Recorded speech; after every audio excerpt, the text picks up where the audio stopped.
চীনের কাছে হারছে ভারত। শ্রীলঙ্কার রাজধানী কলম্বোর সমুদ্র বন্দরে দ্য পাইলট টাওয়ারে দাঁড়ালেই দক্ষিণ এশিয়ার ভারত ও চীনের প্রতিযোগিতায় একটি স্পষ্ট চিত্র লক্ষ্য করা যায়। বন্দর কর্মকর্তাদের মতে এর একদিকে রয়েছে ভারত ও চীনের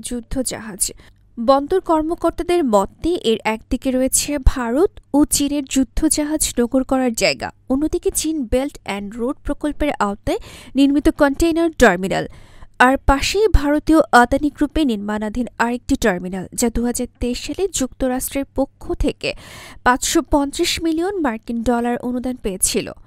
এই প্রকল্পকে চীনের ক্রমবর্ধমান প্রভাব ঠেকানোর কৌশল হিসেবে দেখা হয়েছিল। চীনের ঋণের বোঝা থেকে মুক্তি ও প্রতিরক্ষা সহযোগিতার মাধ্যমে প্রতিবেশী দেশগুলোতে নিজের অবস্থান সুসংহত করার চেষ্টা করছিল। আন্তর্জাতিক ডেস্ক, গণমানুষের আওয়াজ।